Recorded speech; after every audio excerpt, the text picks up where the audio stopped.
Welcome to my friends. आज हम लोग डिस्कस करने वाला है investment plan secret in Indian share market.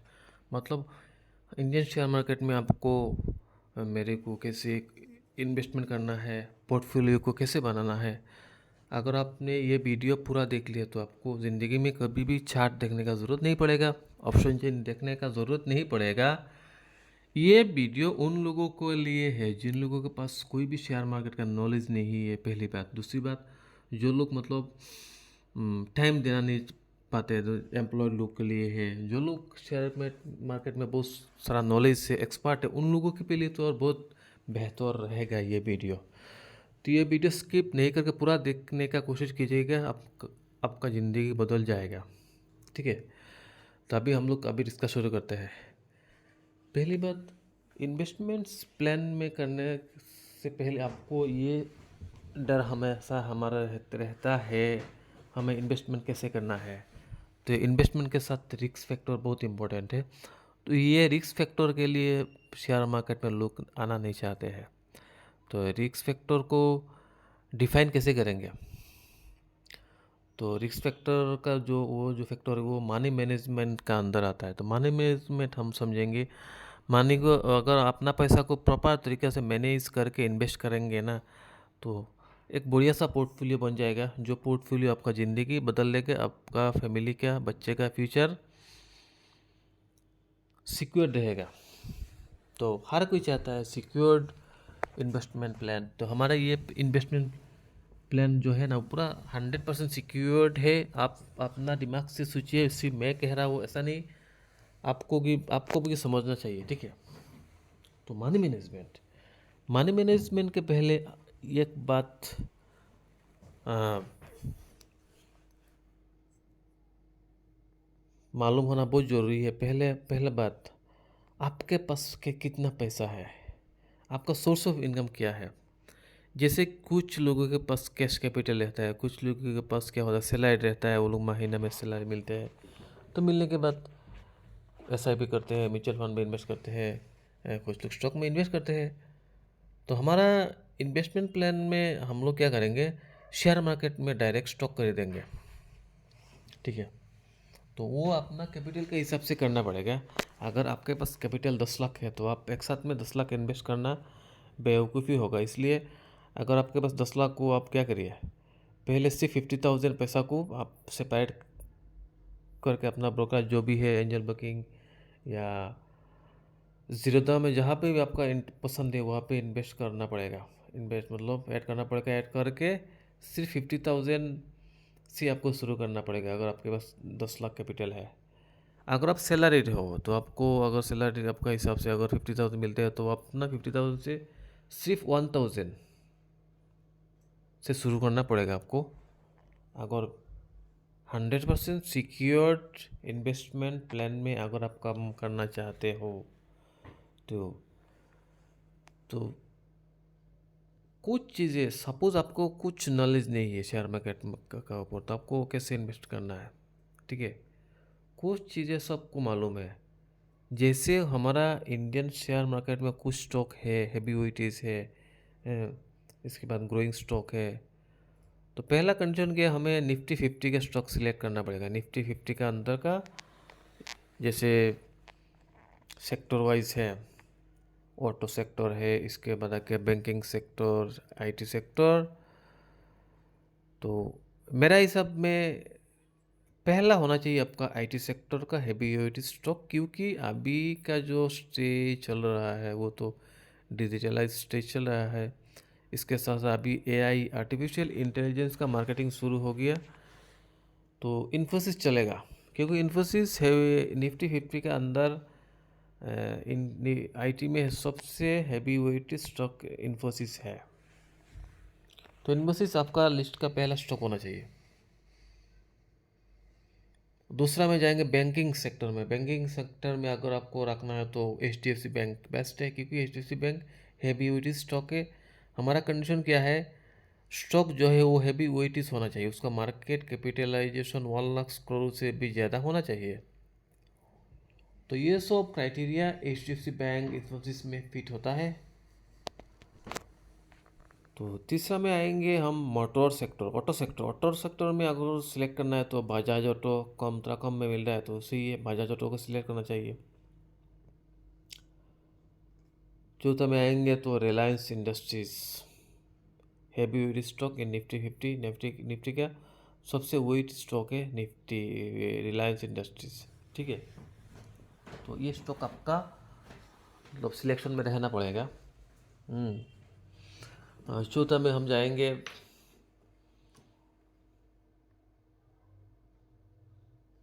अगर हमें फाइनेंस सेक्टर में जाना है तो एमएमएम सिलेक्ट कर सकते हो, महिंद्रा सिलेक्ट कर सकते हो, ठीक है। इसके बाद अगर आपको स्टील में जाएंगे तो टाटा स्टील ठीक ही है, टाटा स्टील ख़राब नहीं है, टाटा स्टील सही है कि जब ये सब ग्रोइंग स्टॉक है। तो मेरा पोर्टफोलियो में क्या क्या स्टॉक है मैं आपको बताता हूँ। मेरा पोर्टफोलियो में मैं ये जो स्ट्रेटेजी अप्लाई करता हूँ, ये जो money investment secret best plan जो है ना, उसमें मेरा पोर्टफोलियो में निफ्टी 50 का हैवी स्टॉक्स में कौन सा मैं बता देता हूँ। एक्सिस बैंक है, इन्फोसिस है अभी के लिए, Reliance industries, Tata Motors, Tata steel, ठीक है। तो टाटा मोटर्स मेरा पसंद नहीं है लेकिन फिर भी लिया है, थोड़ा शॉर्ट टर्म के लिए लिया है, अभी थोड़ा मार्केट गिरा हुआ है। लेकिन मेरा हिसाब में बेस्ट होगा आपको क्या क्या रहना चाहिए, Infosys, HDFC bank, Reliance, Tata steel, Bajaj auto, ये स्टॉक रहना चाहिए। तो आपको इन्वेस्टमेंट कैसे कहाँ से शुरू करना है। इन्वेस्टमेंट अगर आपको शुरू करना है, पहले क्या करना है, दो स्टॉक आप बाई कीजिए। दो स्टॉक अगर आपके पास कम कैपिटल है तो आप एक स्टॉक को सिलेक्ट कीजिए, तो होगा बेस्ट स्टॉक होगा इन्फोसिस, इन्फी का दो स्टॉक लीजिए। तो दो स्टॉक ले लिया आपने, लेने के बाद अगर मार्केट 5% गिरता है तो आपको क्या करना है, और दो स्टॉक बाय करना है। ये सिस्टमेटिक प्लान में बता रहा हूँ। ये हो सकता है आप अगर आपने 100 स्टॉक बाय किया है तो नेक्स्ट फेज में आपको और 100 स्टॉक बाय करना पड़ेगा। तो मैं सिस्टमेटिक प्लान बता रहा हूँ। तो 5% गिरने के बाद क्या करना है, आपका जो पहले जितना स्टॉक लिया उस सेम स्टॉक लेना, मतलब जितना क्वांटिटी लिया था क्वांटिटी सेम रखना पड़ेगा, बाय करना पड़ा है। बाय किया आपने, फिर से क्या हो मार्केट और 5% गिर गया, तो आपको क्या करना है, पहले जितना स्टॉक लिया था ना और सेकेंड 5% गिरने के बाद जितना स्टॉक लिया उसको डबल कर देना है। अभी क्या करना है आपको, 10% मतलब पहला का जो परसेंट और नीचे का मतलब पहले दो स्टॉक लिया था ना, अभी 8 स्टॉक लेना पड़ेगा अगर 10% गिरता है, ठीक है। फिर अगर मार्केट और 5% गिर गया तो आपको क्या करना है, फिर से 10 स्टॉक बाय करना पड़ेगा। फिर से और 5% गिर गया मतलब 20% गिर गया तो आपको क्या करना पड़ेगा, 20 स्टॉक हो गया ना, तो अभी आपको 40 स्टॉक बाय करना पड़ेगा, 40 क्वांटिटी बाय करना पड़ेगा। तो ऐसा करते करते मतलब आपको चलना पड़ेगा नीचे में जहाँ पे जाए। मार्केट तो ऐसा नहीं सिर्फ गिरते रहेगा, ऐसा तो नहीं, गिरते रहेगा, कहीं ना कहीं तो मार्केट रिकवरी आएगा, मार्केट आपको प्रॉफिट देगा। तो आपका अपना कैपिटल के हिसाब से डिवाइड करके करना पड़ेगा। अगर आपके पास जितना कैपिटल है तो मुझे मालूम नहीं है, अगर आपके पास 1000 क्वांटिटी स्टॉक लेने का कैपेसिटी है तो उसको आप डिवाइड करके इस हिसाब से आपको लेना पड़ेगा। और उसमें कंडीशन क्या है, हैवी वेट स्टॉक होना चाहिए, हैवी वेट स्टॉक होना पड़ेगा। निफ्टी 50 के स्टॉक के अंदर जैसे ग्रोइंग स्टॉक होना पड़ेगा, जैसे Infosys, HDFC bank, axis bank, Reliance industries, ICICI bank, ऐसा स्टॉक होना पड़ेगा। क्योंकि देखिए टाटा मोटर्स का अभी देखिए प्राइस कितना चल रहा है, टाटा मोटर्स का प्राइस अभी चल रहा है लगभग आपका टाटा मोटर्स अभी चल रहा है आपका कितना, 724, ठीक है। लास्ट ट्रेडेड प्राइस यही था। बजाज ऑटो का कितना चल रहा है, बजाज ऑटो अगर देखेंगे आप, बजाज ऑटो का चल रहा है आपका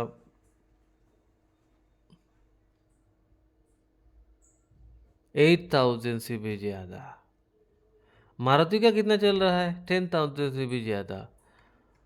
तो इसका मतलब भाई क्या है, टाटा मोटर्स का price below 100,000 rupees, Bajaj auto का प्राइस अबव 8,000 का ऊपर, और मारुति का शेयर प्राइस 10,000 से ऊपर। क्यों भाई? इसका पीछे तो कुछ ना कुछ तो कारण होगा ना। कारण यही है भाई, टाटा मोटर्स से ज़्यादा ग्रोइंग होता है बजाज ऑटो। आपको फंडामेंटल इतना मालूम होने का ज़रूरत नहीं है। Bajaj auto Maruti heavy duty stock है निफ्टी 50 का अंदर, इसमें तो कोई डाउट नहीं है। लेकिन टाटा मोटर्स का प्राइस इतना नीचे क्यों है? कुछ तो वजह होगा ना। वजह यही है, पहली टाटा मोटर्स का व्हीकल में रीसेल वैल्यू नहीं मिलता है, पहली कंडीशन ये है। जिसे आपको समझ में आएगा, जो मार्केट में जब सफारी आया था ना, पहले सफारी, वो तो सफारी के साथ आपको आया था स्कॉर्पियो महिंद्रा का, हाँ मस्त स्कॉर्पियो आया था, इसके बाद टाटा सुमो आया था, इसके बाद अब वो टाटा इंडिगो आया था। देखिए आज अगर टाटा इंडिगो का कोई नाम निशान नहीं है, टाटा सफारी का नाम निशान नहीं है, लेकिन बोलेरो तो पहले भी था आज भी है, महिंद्रा स्कॉर्पियो पहले भी था आज भी है। अगर आप मारुति में देखेंगे, मारुति का मतलब कितना पुराना से, अगर आप कितना जुग जुग से चल रहा है हमारा ये आप इंडिया पे, तो पहले भी था, बीच में था, अभी भी है, फ्यूचर में भी रहेगा, ये अनुमान है। तो इसलिए टाटा मोटर्स मेरा पसंद नहीं है, मेरा पसंद है बजाज ऑटो। तो इसके बाद मारुति, ये सब डीप में मिलने से आपको अगर ऑटोमोबाइल सेक्टर में इन्वेस्ट करना है तो आप यूज़ कर मतलब इन्वेस्ट कर सकते हैं। तो मेरा मन पसंद है भाई, सबसे मन पसंद है इन्फोसिस, साथ में बैंकिंग सेक्टर, रिलायंस इंडस्ट्रीज, क्योंकि हैवी वेट स्टॉक का भी कुछ एडवांटेज रहता है। पहला एडवांटेज क्या है, हैवी स्टॉक में लिक्विडिटी का इशू नहीं, मतलब कभी प्रॉब्लम नहीं होती, लिक्विडिटी इशू का प्रॉब्लम नहीं होता है, वॉल्यूम का दिक्कत नहीं होता है। हैवी ड्यूटी स्टॉक मार्केट में मतलब बुलिश ट्रेंड में मूवमेंट करता है ना, वो मोमेंटम बहुत क्लियर फास्ट होता है, ठीक है, मतलब मजबूत होता है। हैवी सपोज आप एग्जाम्पल से ये समझिए, अगर आप इन्फोसिस का फंडामेंटल देखेंगे, मैं आप लोगों को ये कहाँ दिखाओ, इन्फोसिस का फंडामेंटल अगर आप देखेंगे इन्फोसिस, तो मैं थोड़ा खोलता हूँ इन्फोसिस।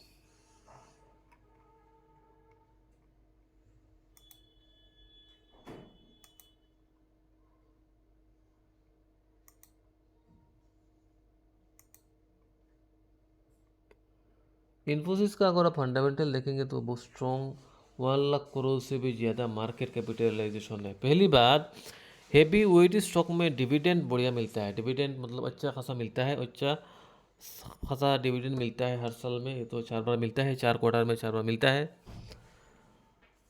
तीसरा बात क्या है, हेवी वेट स्टॉक में अगर आपको रिटर्न नहीं भी मिल रहा है तो आपको क्या होगा, डिविडेंड से आपका वो रिटर्न का परसेंटेज कवर हो जाएगा।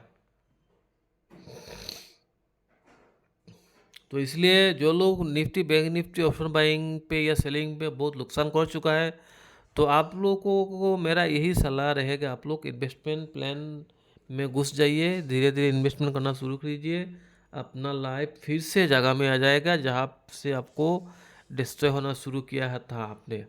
ऑप्शन बाइंग करना इससे बड़ा बेवकूफ़ी कुछ नहीं हो सकता है भाई। मार्केट में अगर आप परसेंटेज हिसाब करोगे तो इन्वेस्टर कितना परसेंटेज होगा, इन्वेस्टर आपका 80%, 20% लोग सिर्फ ऑप्शन मतलब डेरिवेटिव मार्केट में ट्रेड करता है, ट्रेडिंग में सिर्फ 20% है, बाकी 80% इन्वेस्टर से। तो हमें किसके साथ चलना चाहिए, हमें भाई इन्वेस्टर के साथ चलना चाहिए with proper plan. Share market is subject to market is subject to risk, subject to market risk, ठीक है। शेयर मार्केट रिस्क का ऊपर चलता है, प्रोबेबिलिटीज़ का ऊपर चलता है, लेकिन रिटर्न मिलेगा अगर आप प्रॉपर मनी मैनेजमेंट करोगे, मनी मैनेजमेंट आपको आना चाहिए। तो निफ्टी फिफ्टी का स्टॉकेज का कुछ क्राइटेरिया रहता है, तो इसलिए क्या गुड क्राइटेरिया रहता है। वो क्राइटेरिया में क्या हुआ, पहली वो हैवी वेटेज रहेगा, दूसरी क्या होगा उसमें आपका डेरिवेटिव का वो सेगमेंट रहना पड़ेगा, तीसरा क्या है, डिविडेंड बढ़िया मिलता है। अगर आप हैवी वेट स्टॉक में इन्वेस्टमेंट करोगे तो डिविडेंड बढ़िया मिलता है, ठीक है। तो शेयर मार्केट में ग्रोइंग स्टॉक ग्रो कैसे होता है? शेयर मार्केट में अगर आप बजाज ऑटो को शेयर स्टॉक को पकड़ लो, बजाज ऑटो जो व्हीकल बनाता है ना, तो उसका एंसिलरी स्टॉक होता है। जैसे कुछ कंपनी से वो लोग सामान खरीदते हैं, किसी के पास से लाइट खरीदते हैं, किसी के पास से वो सीट जो है ना बैठने का सीट खरीदते हैं। पहले क्या होता है, एंसिलरी स्टॉक का ग्रोइंग होता है। एंसिलरी स्टॉक क्या करेगा, सामान बेचेगा बजाज ऑटो को। बजाज ऑटो क्या करेगा, वो व्हीकल बना के मार्केट में सेल करेगा रिटेलर के पास। तो क्या होगा, उसका अर्निंग आना शुरू होगा। तो एंसिलरी स्टॉक में क्या होता है, थोड़ा टाइम के लिए, शॉर्ट टाइम के लिए फास्ट ग्रोइंग होता है। लेकिन हेवी वेट स्टॉक में क्या होता है, ग्रोइंग जो धीरे धीरे होता है, लेकिन उसमें ताकत होता है। जैसे ट्रेन और आप एक ये पकड़ लीजिए, ट्रेन और एक आपका कोई भी हमारा रोड का व्हीकल पकड़ लीजिए। अगर आप ट्रेन में सफ़र करोगे तो ट्रेन का जो एवरेज जो स्पीड रहेगा, एवरेज टाइमिंग रहेगा। लेकिन अगर आप बाई रोड किसी भी गाड़ी व्हीकल लेके अगर आप ट्रेवल करोगे तो आपको क्या है, बहुत चीज़ों का सामना पड़ा, बहुत दिक्कतों का सामना करना पड़ेगा। आप एवरेज स्पीड से चल नहीं पाओगे। तो अगर आप इंडिया में देखोगे तो 80% लोग आज का दिन में ट्रेन में ही सफ़र करता है, और वो ट्रेन में ही सफ़र करने वाला आदमी इन्वेस्टर है। बाकी जो 20% रह गया वो लोग by flight, by air, by road travel करता है। तो उन लोगों के पास बहुत सारा फैक्टर होता है, बहुत सारा मतलब आइडिया नॉलेज होता है, रिस्क फैक्टर भी चलता है। तो एरोप्लेन को सेफ ट्रेवलिंग माना जाता है, लेकिन एरोप्लेन सबसे रिस्की भी है भाई। अगर ऊपर में ख़राब हो गया तो आपको चांस नहीं मिलेगा रिपेयर करने के लिए। लेकिन ट्रेन में ऐसा नहीं है। ट्रेन में सफ़र करोगे, अगर आपका सामने रेल कस्सी में कोई भी आदमी सामने अगर गिर जाता है तो उसको काट के चला जाएगा। अगर कोई भी आप जो व्हीकल लेकर रोड में चलते हो ना, वो भी आपका ट्रेन रेल कस्सी में रेल का सामना होने से रेल आपको टुकड़ा टुकड़ा के छुड़कर चला जाएगा। तो हेवी ड्यूटी स्टॉक इन्वेस्टर यही इन्वेस्टिंग करके पैसा बनता है। लेकिन आपको प्रॉपर मनी मैनेजमेंट होना चाहिए। तो मनी मैनेजमेंट मैंने तो कह दिया है, आपको क्या करना है, जो हैवी वेट स्टॉक होना चाहिए, ग्रोइंग स्टॉक होना चाहिए। दो सेक्टर पकड़ लीजिए भाई, बैंकिंग सेक्टर, इन्फोसिस सेक्टर। ये दो सेक्टर क्या है, ये दो सेक्टर क्या पैसा बनाता है, पैसा से पैसा बनता है। बाकी सेक्टर जैसे आप एफएमजीसी में जाओगे तो क्या है, प्रोडक्ट को सेल करना पड़ेगा, इसके बाद पैसा बनता है। लेकिन बैंकिंग में क्या है, पैसा से पैसा बनता है। इन अगर आईटी में भी सेम है, पैसा से पैसा बनता है। वो आपको एक सॉफ्टवेयर ऑनलाइन आईटी में मार्केटिंग के लिए आपको कोई दुकान का भी ज़रूरत नहीं है। वो यूट्यूब में आपको सेल कर देगा, वो अपना ऐप बना के आपको बोल देगा ये सॉफ्टवेयर आप मंथली यूज़ करो, आपको इतना देना पड़ेगा मंथली वीकली। तो मेरा हिसाब से दो सेक्टर, आईटी सेक्टर और बैंकिंग सेक्टर में पैसा से पैसा बनता है। तो इसलिए मैंने ये दो सेक्टर सिलेक्ट, मेरा पसंद है। तो मेरा 5 स्टॉक का नाम मैंने बोल दिया। पहला हो गया आपका इन्फोसिस, दूसरा हो गया एचडीएफसी बैंक, तीसरा हो गया रिलायंस इंडस्ट्रीज, चौथा हो गया आपका आईसीआईसीआई बैंक, पांचवा हो गया एक्सिस बैंक। ये 5 स्टॉक मेरा फेवरेट है। ये 5 स्टॉक में मैं इन्वेस्ट करता हूँ सिस्टमेटिक। ऐसा नहीं मेरे पास आज पैसा मिल के आज इन्वेस्ट कर दूंगा, ऐसा नहीं। मेरा कुछ रूल्स है। रूल्स क्या है, मैंने पहले आज जो भी प्राइस है उस स्टॉक में, उस स्टॉक ये 5 स्टॉक में मैंने इन्वेस्ट कर दिया अपना कैपिटल के हिसाब से, ठीक है। अगर 5% गिरता है तो ऊपर में पहला जितना बाई किया सेम परसेंट बाई करना पड़ेगा, सेम क्वांटिटी। सपोज मेरे को मंडे से इन्वेस्टमेंट प्लान करना है, तो आपको कैसे शुरू करना है तो मैं बता देता हूँ। आपको ये मालूम होना चाहिए आपका सोर्स क्या है, आपको टोटल इनकम कितना है, आपको टाइम टू टाइम इन्वेस्ट करना पड़ेगा, ये इसका पैसा आपको रखना पड़ेगा। तो सपोज आपने मंडे में किया है, ये 5 स्टॉक दो दो खरीद लिया, 10 स्टॉक खरीद लिया। अगर जो स्टॉक 5% गिरेगा उसमें और दो खरीदना पड़ेगा। अगर 10% गिरता है तो क्या होगा, आपको दो दो मिला के 4 था तो आपको क्या डबल खरीदना पड़ेगा, 8 स्टॉक खरीदना पड़ेगा। और 5% गिरता है तो और 8 स्टॉक करना पड़ेगा, और 5% गिरता है तो अब क्या है, आपको 16 स्टॉक हो गया, 32 स्टॉक खरीदना पड़ेगा। ऐसे करके आपको एवरेज करके नीचे चलना पड़ेगा। जो लोग कोविड के बाद मार्केट में बुल रन हुआ उसमें घुस नहीं पाया, उन लोगों के लिए ये तो बेस्ट इन्वेस्टमेंट प्लान रहेगा।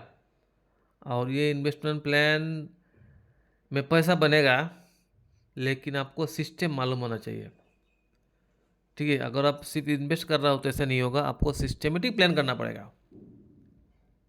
और ये मेरे को कब प्रॉफिट बुक करना है इसका बारे में कोई सोचना नहीं चाहिए। आपको चलना ही है, इस स्टॉक के साथ चलना ही है, चलना ही पड़ेगा। चलते चलते जहाँ पे हमारा लक्ष्य होगा, मंजिल होगा, मैं वहाँ से निकल जाऊँगा। आपको अगर ये स्टॉक रिटर्न भी नहीं देता है तो क्या होगा, हाई डिविडेंड देगा। हाई डिविडेंड से आपको जो मुनाफा होगा वो पैसा अगर आप बैंक में रखोगे उससे भी ज़्यादा होगा। ठीक है, तो इन्वेस्टमेंट अगर सही सिस्टम तरीक़े से करोगे तो मार्केट पैसा देकर जाएगा, इसमें कोई डाउट नहीं है, ये आपको मालूम होना चाहिए। तो इन्वेस्टमेंट प्लान अगर आपको ये समझ में आ गया तो आपको क्या ऑप्शन चेन देखने का कोई ज़रूरत नहीं है, चार्ट देखने का कोई ज़रूरत नहीं है। ये सिर्फ लॉन्ग टर्म इन्वेस्टमेंट का मैं बात कर रहा हूँ, शॉर्ट टर्म के लिए नहीं। लॉन्ग टर्म मतलब क्या है, आपका लक्ष्य कम से कम 2 साल होना चाहिए। शॉर्ट टर्म क्या है, 1 साल से कम उसको शॉर्ट टर्म माना जाता है। 1 साल से ज़्यादा को लॉन्ग टर्म माना जाता है। आपका प्लान जो है लॉन्ग टर्म के लिए, ये इन्वेस्ट प्लान पूरा 100% सिक्योर्ड है। उसमें कोई रात में नींद का भी प्रॉब्लम नहीं है होगा, आपको हार्ट का भी बीमारी नहीं होगा। तो ये इन्वेस्टमेंट प्लान अगर आपको सही लगा तो आप हमारा चैनल को सब्सक्राइब कीजिएगा, वीडियो को लाइक शेयर कीजिएगा। अगर कोई भी क्वेश्चन हो तो आप कमेंट में कर सकते हो, मैं आपका क्वेश्चन का सवाल दूंगा। तो आज के लिए best investment plan secret in Indian share market यहाँ पे ख़त्म करते हैं।